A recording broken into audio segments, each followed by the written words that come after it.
Sejarah perkembangan pengumpulan jiswaf. Zakat, infak, sedekah, dan wakaf atau jiswaf merupakan pilar penting dalam sistem ekonomi Islam yang memiliki tujuan untuk menciptakan keadilan sosial dan pemerataan kesejahteraan umat.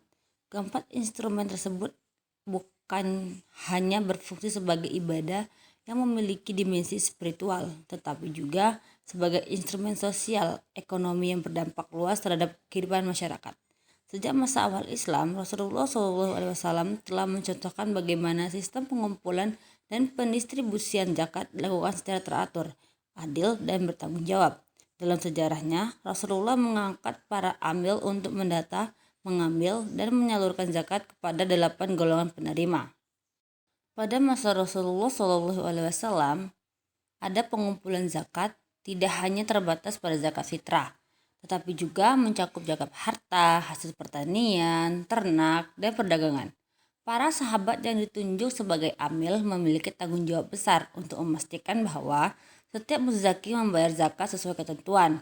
Di sisi lain, infak dan sedekah menjadi sarana bagi umat untuk berkontribusi secara sukarela terhadap kepentingan umum. Sedangkan wakaf mulai dikenal ketika Umar bin Khattab mewakafkan tanahnya di Khaybar untuk kepentingan sosial dan keagamaan, yang kemudian menjadi contoh awal pengelolaan aset wakaf secara produktif.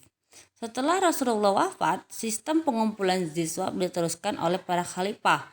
Abu Bakar Ash-Shiddiq dikenal sebagai pemimpin yang tegas dalam menegakkan kewajiban zakat, bahkan memerangi kelompok yang menolak membayarnya.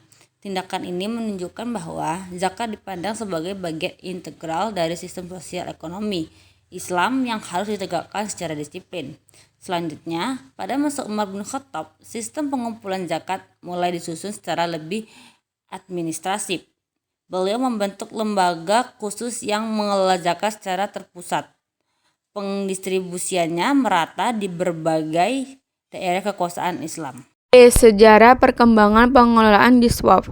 Pengelolaan zakat, infak, sedekah, dan wakaf atau jiswaf merupakan aspek penting yang menentukan sejauh mana instrumen ekonomi Islam tersebut dapat memberikan manfaat nyata bagi umat. Pengelolaan yang baik tidak hanya berkaitan dengan pengumpulan dana, tetapi juga melibatkan aspek manajemen, distribusi, pengawasan, dan evaluasi agar dana yang dihimpun tepat sasaran dan membawa keberkahan.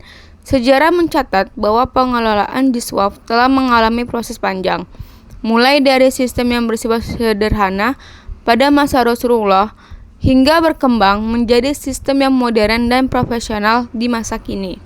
Pada masa Rasulullah, pengelolaan zakat dilakukan secara langsung oleh negara melalui lembaga amil yang ditunjuk secara resmi. Rasulullah mengatur pembagian wilayah untuk para amil agar proses pendataan, pengumpulan, dan pendistribusian zakat berjalan teratur. Dalam konteks ini, Rasulullah tidak hanya mengajarkan prinsip ibadah, tetapi juga menanamkan nilai-nilai manajemen publik dan tanggung jawab sosial. Model pengelolaan yang dijalankan pada masa beliau menegaskan bahwa zakat merupakan instrumen yang bersifat institusional, bukan melainkan bagian dari sistem sosial yang terorganisir setelah masa Rasulullah. Sistem pengelolaan zakat dilanjutkan dan diperkuat pada masa pemerintahan Abu Bakar Ash-Shiddiq dan Umar bin Khattab. Abu Bakar memandang zakat sebagai kewajiban negara, sehingga ia menindak tegas kelompok yang menolak menunaikannya. Sementara Umar bin Khattab memperluas sistem administrasi zakat dan membentuk lembaga keuangan negara atau Baitul Mal yang berfungsi pengelola dana zakat, infak, sedekah, dan wakaf. Melalui Baitul Mal, hasil pengumpulan jiswaf disalurkan kepada fakir miskin, pembangunan fasilitas umum, dan pemberdayaan ekonomi masyarakat.